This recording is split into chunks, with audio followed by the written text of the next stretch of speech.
Uh, Ramadevji, first things first. The Prime Minister is already talking about 24/7 for 2047. So there's obviously a confidence that the BJP is coming back. For some people who continue to insist that nothing has happened in this country, etc., etc., tell us, why is the Prime Minister so confident that he is going to be returned by the electorate? No, I already said that the new politics which the opposition fails to appreciate, fails to understand. The new generation that is there in front of us today wants a dominant theme, a dominant narrative, and the infrastructure to convey that narrative effectively to the people. The opposition is stuck in the old narrative, old politics, where you invoke caste, you invoke religion, you want to find these fault lines in the society and try to cash out of it. But those fault lines are the history, are the thing of the past now. That realization is not dawning upon the opposition. Where our opposition leader is talking about caste census, Prime Minister is talking about gaming industry. Where will the society connect? Naturally with something very progressive. That's why I said leader, narrative and the mechanism to convey to the people. This, the BJP has great advantage over the opposition. I feel, if you recall, when the Prime Minister said that I'm looking at 2047, our Lutyens, Khan Market gang we call it, got very disturbed. How can you have only this rule for so long? Did we not have a Congress government for 27 years after independence continuously? Between 1950 and 1977, it was Congress party which ruled over the country. Why not we rule over the country for 27 years? That will take BJP to 1941-42. Maybe if it has a good leader, BJP has no dearth of good leaders, from Yogi ji to Amit ji to so many of them are there. So it can go up to 2047. So to aim at 2047 is a very realistic aim for BJP. But Indian electorate is a mature electorate. That realization also should be there. That awareness also should be there in BJP. Don't take them for granted. We took them for granted in 2004 and paid a price. Don't take them for granted. But there is no reason to think that, every election government should change. Dunya mein there are a few countries where governments change because this is constitutionally mandated. हमारे पास तो ऐसा नहीं है, एक party can rule for a very long time, will happen. But just one more important thing I want to mention here. More about 2047, why we are talking about 2047 is because, you can't compare India with China. China's turnaround happened in 20 years. But because China is a dictatorship. You have to compare yourself with a country like America, which took 2 wars and 1 Cold War for America to become a rich country, remember. What was America in the beginning of the 20th century? But Woodrow Wilson, followed by FDR, followed by Cold War politics, catapulted America into a rich country. It took a century for America to become rich. I'm not saying India needs a century, but India needs 2-3 decades. That's why we say by 2047, India should be a developed country. For that, we need stability, continuity, and progress. These 3 probably the current government can ensure.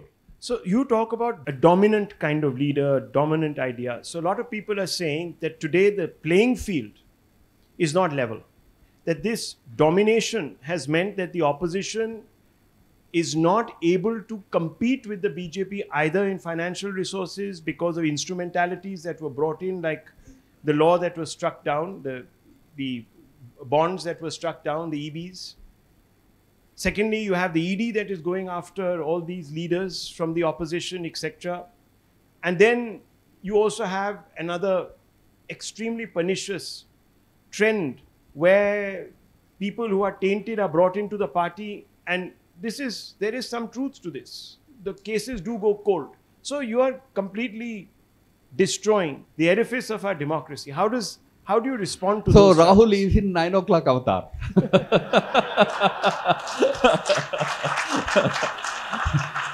First of all, bhai, please, it is not BJP's duty to bring Congress to power, yaar.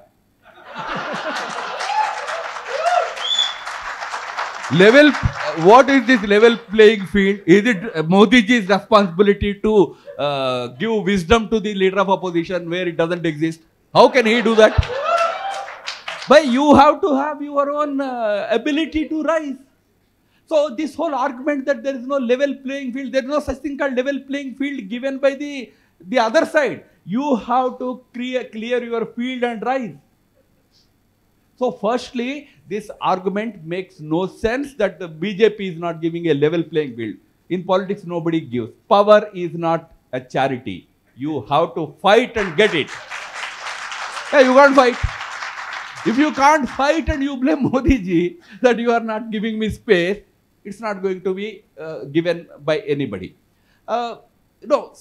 Secondly, this whole argument that you are using agencies, etc., etc. If agencies were to be misused, I'm using that misuse within quotes. Why with some person in Jharkhand or some person in, why not somebody from the main opposition party? They have enough cases now. If it was only about misuse. But the whole problem in India is, even our Lutyens' argument is, they could have waited till the elections are over to arrest Mr. Kejriwal. What is this argument? Why should they wait? Then they could have waited in all cases. As I said, why the prosecution against Trump is going on in America? Could they not have waited till 2025? Do they wait like that? There is a judicial process that is followed, that is taken, and you are expected to tackle it in the courts. If courts don't give bail, why are you blaming Modi ji? So this whole argument is very, I think it's a very illogical argument. It may appeal to some people because, some well-known leaders are facing the heat of the day. But remember, that is New India. Nobody will be spared. That question about those who came into BJP, whether they are corrupt people or not, law must catch up with them, number one. Number two, people will also judge. People will also decide, as I already studied. But this whole logic that you have to provide a level playing field, politics doesn't work that way. You have to work hard, you have to earn it. Actually, life also doesn't work like that, isn't it? I mean, it was very funny. The other day I was reading that the income tax department said, no, we are going to stop all this. After the elections, they told the Supreme Court. I was stunned. I said, if you default on your taxes and the income tax department comes knocking, we should all say, look, I have broken my leg. I need to go to the hospital. I need to pay my bills. Come again after 3 months when I have a... But because of this pressure that is built by a particular narrative, even the income tax department said, okay, I will not recover money from the Congress party. We'll do it after the election. Baba, forget it. So, anyhow, let's just take this conversation forward. How does India imagine itself in the Committee of Nations going forward? There's a lot of talk about its place in the world. What is its real place in the world? Right now, we are heading into a second Cold War of this century. One Cold War we witnessed in the last century between the Soviet Union and the Western powers. We are going to witness the second Cold War between China and the USA-led Western powers. The Chinese-led, group, which also includes countries like Iran, Pakistan, Russia, many others. India has to be very careful because it has a very important role to play in this kind of new scenario that is unfolding. That is why what Prime Minister did was to take they lead as the voice of the global south. Now, voice of the global south is not just about, global south is not about geography, south of the, any line. It's not about that. It's about the developing world. The countries, generally speaking, in the southern hemisphere, whether it is Latin America or Africa or Asia or countries in Pacific Islands, South Pacific Island nations and all those things, we are taking the leadership. And we should not spend too much time on data, but I must tell you, these countries are the powerhouse of the global economy in this century. Remember, population, money, in every aspect, these countries, if they come together, they are a big powerhouse. And they have been a very responsible part of the world. West or the northern hemisphere, why we are now using northeast, because China is also included in that. So the south is responsible, and India is now leading that global south. In that role, India will have a big role to play, important role to play. We followed two very important foreign policy principles. One of them is called de-hyphenation. We didn't get into any hyphenation. We made friends with those who are seen as rivals. We are friends with Saudi Arabia, we are friends with Iran, we are friends with America, we are friends with Russia. We deal with Palestine, we deal with Israel on the same footing. So it's called de-hyphenation. We don't hyphenate. At the same time, we follow what is called strategic autonomy. We take decisions based on our interest and global interest. We do not succumb to any pressure from any country. And we do not become any camp followers. This has enhanced India's prestige at one level. But Rahul, you appreciate that it has also enhanced expectations. Many countries now want India to be a frontline country. So let me ask you, because the Prime Minister constantly talks about leveraging our civilizational values to contribute a different narrative to the world than the ones that has traditionally existed. So you've had the Western way and this, that, the other. What does he mean by this in practical terms? How do our civilizational values provide a third way, in a manner of speaking? First of all, you actually answered that partly in your speech earlier. When you talked about this so-called Nehruvian consensus that was created after independence, which believed that there is nothing much from our own experience to really accept, imbibe and proudly, take it forward. There is nothing in our own history, in our own past. Let us look up to the West for all ideas. The whole ideation should happen there, and we should simply follow. We tried to do that. For first 30, 40 years, we tried to do that. Countries in Europe, when they did that, they succeeded. We tried to do that, but we could not succeed for an important reason. It is like a square peg in a round hole. It doesn't gel with your genius. Those ideas suit them, their situation, their history is small. They are able to follow certain ideas there. But we have our own experience, civilizational experience. We should have followed it right from the time of our independence. Again, coming back to your question. Around the time that we became independent, Israel emerged as a nation state, April 1948. Israel doesn't have any written constitution, but it's a foundational statement says that Israel is a Jewish nation. But do you know that in their Knesset, of the 100 members, 20 are Arab Muslims? Israel, being a Jewish nation, never excluded Arabs from becoming members of the parliament. And I tell you something more interesting. I am not saying that should happen in India. Rahul took a very strong line on that. In Israel parliament, because the national anthem of Israel says we are a Jewish nation, the Arab members, when the national anthem is sung, they don't rise. Ideally, they should be put in jail because disrespect to national anthem. But in Western societies, it's not exactly Western, it's still an Asian country, but largely influenced by Western ideas, these things are taken. I mean, in America, you can burn the, in protests in America, they burn their national flag. Do it in India, you go to jail. They're rethinking that, by the way. They're rethinking. I mean, they have a particular way of doing things. They have their own cultural thing. What I'm saying is, we could have done these things at that time. For example, we had that huge issue about language. India is a diverse country. We found an easier way that, okay, let us take English as the link language. We decided that we will have 16 languages as national languages, but English will be the language of communication. Until very recently, until Modi ji's government tried to change it, entire judicial process right from district court used to happen in English. Why should it happen that way?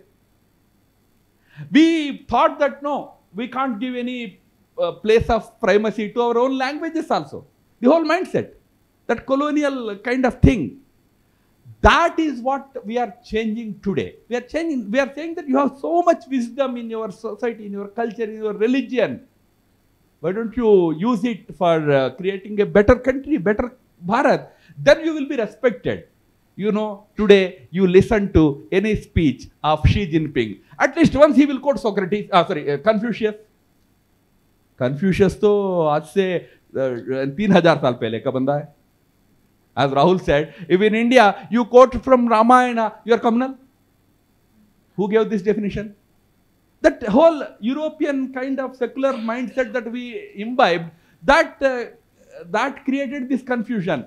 We are getting rid of that confusion. That's why Prime Minister said, let us decolonize. The 5 missions that he gave to the people, one of them is decolonize your mind. This is not communalism. But do you know that there is no one secularism in the world? French secularism is very strict.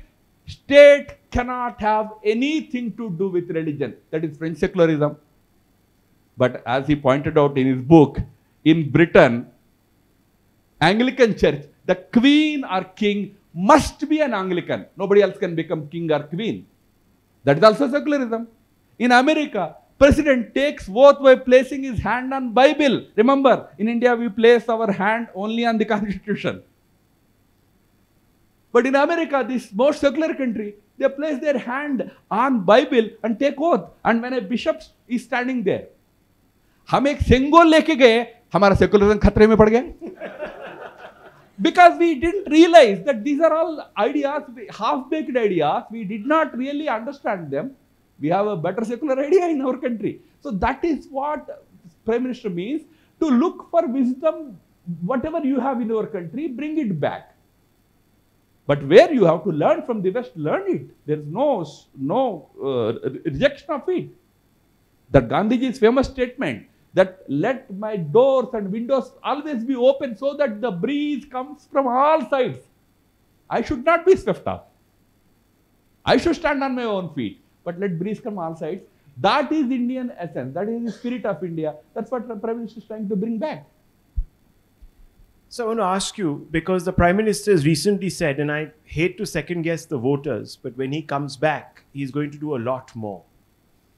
What are these priorities that he has set for himself? Some people are saying that, oh, the constitution is going to be rewritten. Some people are saying that we will only have one nation, one election. That's the end of our democracy. We will become Putin-esque Russia, this, that, the other. You know what people are saying. So what are these priorities and how do they sort of fit in the larger concept of constitutionalism as we know it today?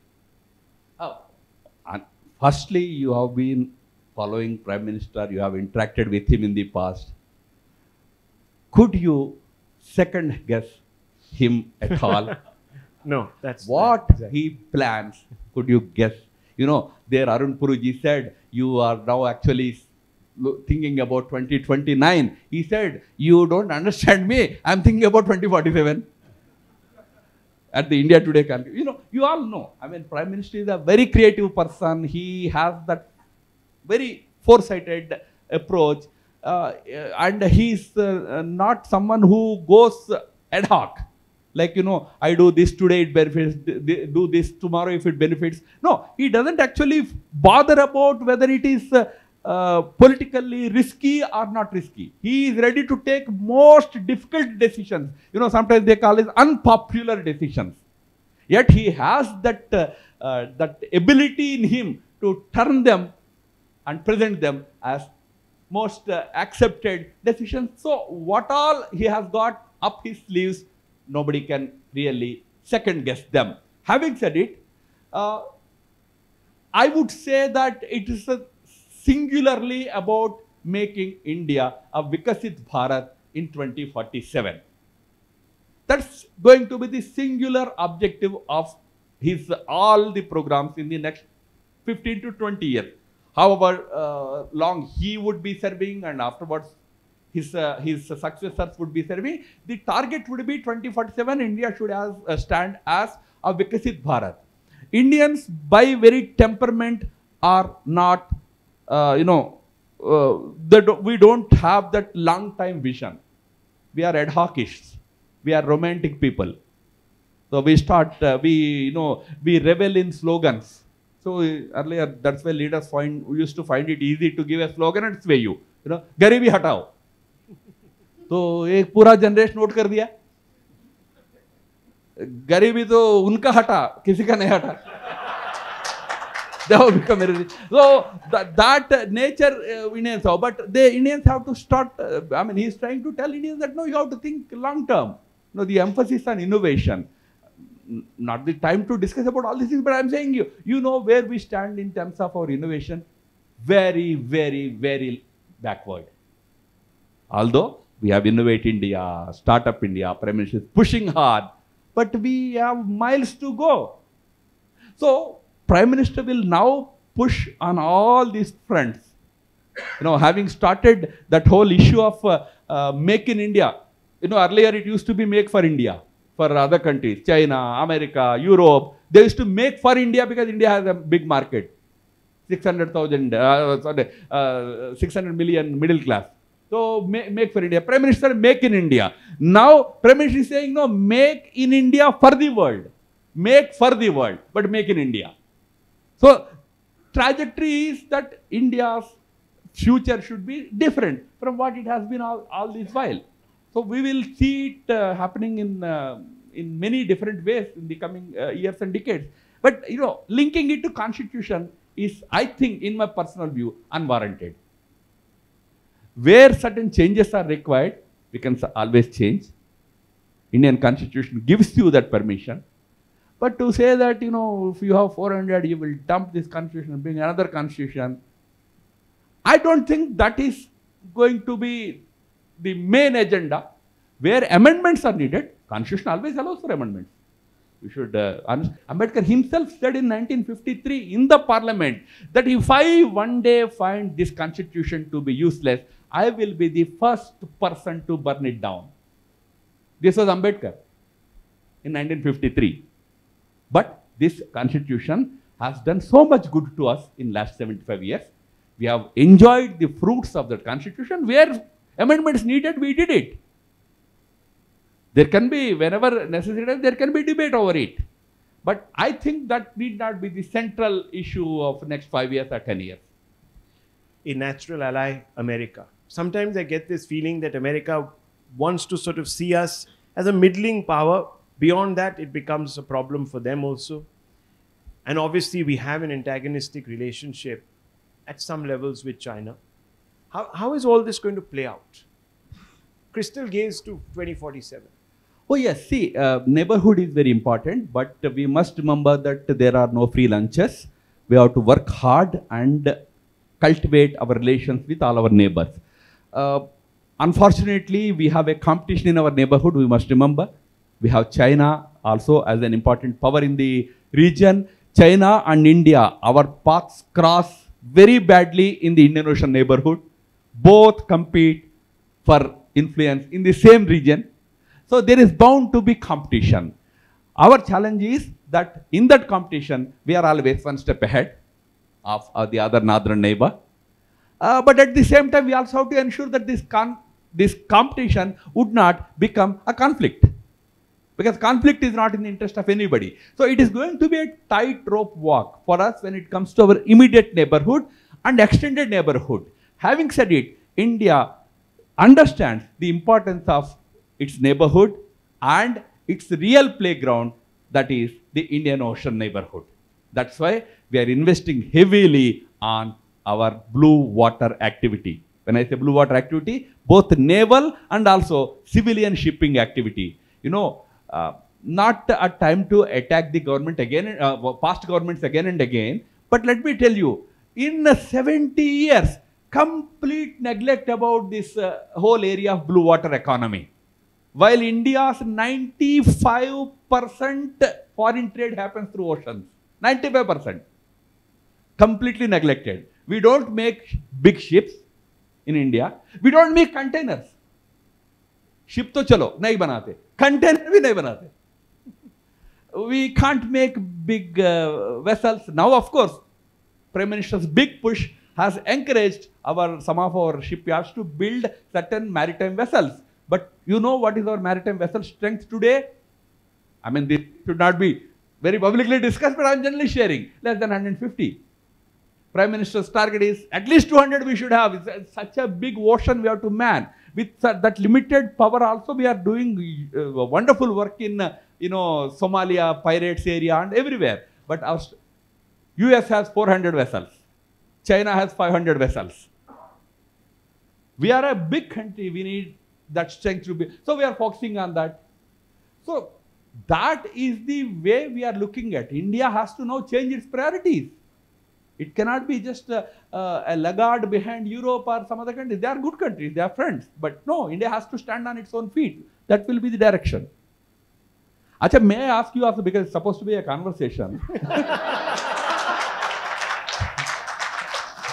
May I ask you, the entire Western press says about Indian media that you are all on the payrolls.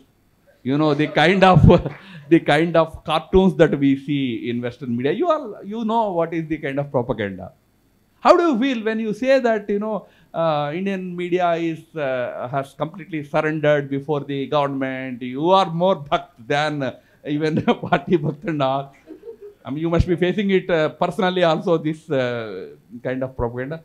What do you think about Indian media? Is it independent, do you think? It's a very good question. I'll give you a small anecdote. I've been, an editor for many years. I used to be called by a top opposition leader to meetings at around 10:30 at night, 3 or 4 times. And I was told, do not do this, do not do that.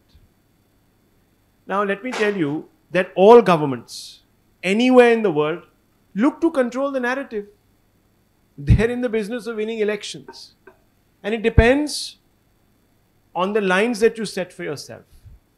Everyone will say, ye story chala dena, ye kar dena. The opposition will call you, as I just told you. The reason I couldn't be here 3 weeks ago or something like that, Rajesh, was because suddenly they told me that I have a case against me. And this is supposed to be a, democratic Congress.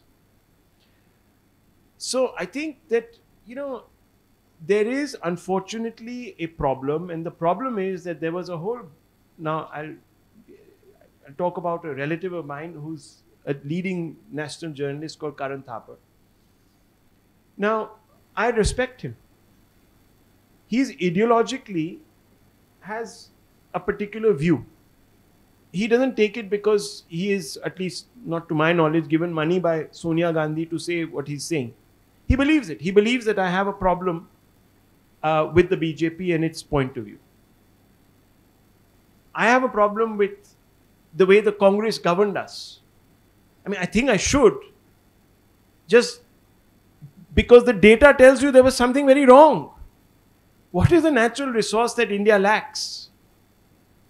That it should not have been where China is today. So obviously there was something wrong, right, in the way we governed ourselves. Now, if I ask those questions, I am labeled Modi supporter. I've written articles about when he rolled back the farm laws, very disappointed, and I wrote in the Times of India, criticized that move, several other moves. I asked Ram Madhav ji a question, and he says he's coming to his 9 o'clock avatar. Has he suddenly said, I will not talk, I'm leaving, I'm going away, I will never share the stage with you again? But there are political parties who have banned channels. I don't know if the BJP has banned even one. But there are those same parties that talk about democracy And about free press and this, that. They banned channels and anchors. They've issued a list. Can you believe it? Of course, I'm not going to go into the past when an emergency was imposed. That was, let's say, hopefully an aberration. It'll never happen again. But the point is that there is a group of people who think that they can lecture the nation and other journalists on ethics when their wives have become members of the Rajya Sabha. And I'm like, what conversation do you have at dinner? Do you say that, no, you should stand up and tell Mamata Banerjee that she's a dictator? Think about it, guys. It's the biggest con. There are journalists who are not only card-carrying members. Ramesh Thapar, another uncle of mine, a Communist Party card. If I was found with a BJP membership, boss, they would hang me upside down. This is how embedded. There were journalists, prominent ones, who got homes in Delhi. Mayur Vihar. You know. Whole apartments. And in states, this is a part and parcel of the culture. And we are talking about media independence. Look, you know, the fact of the matter is that certain group of people thought that they could be greater advisors to the Prime Minister than his cabinet. And today, when a Prime Minister comes from completely outside this ecosystem and says, no, actually, I don't want to take you with me in my plane. Why should I take you guys freeloaders to have caviar and champagne on an Air India plane? I'll take people who matter, who make a difference, who bring something back. Those things matter to certain people. The fact that the Prime Minister hasn't called them to say, kya karna chahiye, darbar nahi set kiya, matters. So when they're not being considered, they have become absolutely livid. They don't know what to do. This Prime Minister actually, frankly, speaks directly to the public. He doesn't actually even need to speak to all of us. Yes, there are issues that, you know, in a democracy, your top leadership should be accessible, constantly taking questions. But no Prime Minister, there's been never a culture of this in our country. Now, you can say that, yes, there must be a culture, let's have that culture, this, that. That's, you know, not in my place. I wish for that kind of culture. But we've never had that culture. So it's not today. Everything stops from 2014 and I just don't understand this. So obviously, it hurts. But then either you let your wound for a fester and, you know, cloud your thinking, or you get on with the job, doing what you want to do.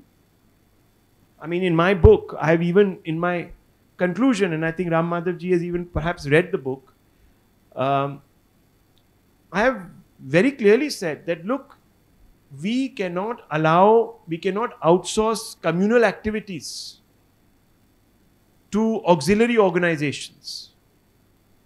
We must control. If you talk about being inclusive, then we can't have hate speech. We must equally crack down on hate speech.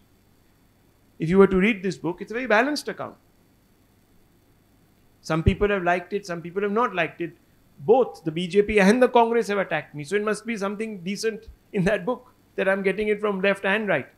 The point is that there is a whole group of people who are invested. And I see this because, you know, I see criticism coming from international quarters, and then you realize who is funding that person's chair. He's sitting in a particular university. Then you actually begin to examine where that funding is coming from, and you realize that that is coming from an ecosystem. My complaint is, why hasn't the BJP been able to build internationally an ecosystem? Intellectual one. So I know that you are trying through India Foundation, but you know how disadvantaged you are right now. And that is a living reality. I remember on the edit page of the Times of India, when I was working on that page, I decided to write against the prevailing sentiment of that time. When Atal Bihari Vajpayee ji called for talks with all stakeholders of Kashmir, I opposed it. I said, no, separatists cannot be brought to the table. And I was attacked by my own editor as being an RSS man. I mean, why should I get Yasin Malik? Who is Yasin Malik? Who is Gilani? They are paid agents of Pakistan, and I'm going to discuss the future of my country with a paid agent of Pakistan. Where is the logic? People who don't believe in my constitution. And if you write that, you're an RSS man. So be it. I'll proudly wear that. If I am a patriot. I mean, you have examples like Fox News, Tucker Carlson's. You have people there who toe a particular political line, but that is all progressive. But you do. No, but they're in the free market also. Free market also. They are not saying that you have to watch me. Yes. And I'm not a defender of Tucker Carlson or anything. I can speak for myself. I take a position. I have advertised it in the promo that I'm going to take a position. I'm not inviting you to watch my show. It's there. You have the remote. You have the control. If you don't like what I'm saying, you'll go to somebody else. Please watch those people who have their relations in other political parties. I have no problems with that. Go watch. If you think they're giving you the right stance, God help you. I don't even know why their proprietors continue to have them. Can you imagine? Can you imagine that person being objective? And that person is still in his job. There was something called the Radia tapes in this country. Those people are thriving and writing against the government. But then that is actually a good